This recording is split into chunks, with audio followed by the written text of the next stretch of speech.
I've always been fascinated by how history repeats itself, often in unexpected ways. Today, we're going to explore a troubling parallel in American history that might make you uncomfortable, but stick with me. We're diving into the dark chapter of Japanese-American incarceration during World War II and drawing some unsettling connections to the immigration issues at the US-Mexico border today. Buckle up, because this is going to be a wild ride through time, prejudice, and the human cost of fear. So picture this. It's 1942, and the US has just entered World War II.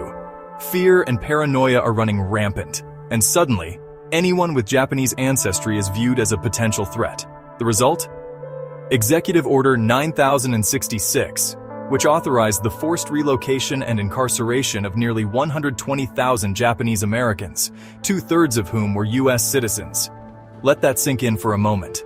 American citizens, stripped of their rights and property, forced into camps surrounded by barbed wire and armed guards.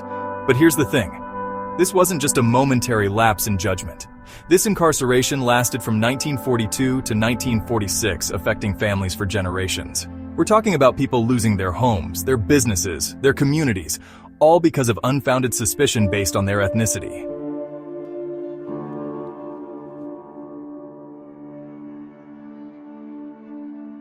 Now let's zoom in on one specific camp, Topaz, Utah.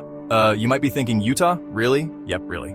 Topaz was one of 10 major internment camps, and it's where my sister Winnie and I lived. Our father worked as a teacher in the camp. Despite the harsh conditions and the injustice of our situation, we tried to maintain some semblance of normalcy. But here's the kicker. Despite the harsh conditions and the injustice of their situation, the Japanese-American community in Topaz didn't just survive. They created a vibrant community life. They organized sports teams, clubs, and even published their own newspaper. Fast forward to today, and we're facing a different, yet disturbingly familiar scenario at the US-Mexico border. Now I know what you're thinking, but these situations are totally different. And you're right, in many ways they are. The legal framework, the global context, the specific policies, all different. But the underlying themes? The fear, the prejudice, the willingness to compromise human rights in the name of national security? That's where things start to look uncomfortably similar. Let's break it down. In both cases, we see government policies targeting specific groups based on ethnicity or national origin. We see families separated, lives disrupted, and communities torn apart. But here's where it gets complex. So where does this leave us?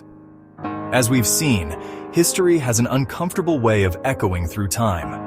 The parallels between Japanese-American incarceration and today's border issues aren't perfect, but they're significant enough to make us pause and reflect.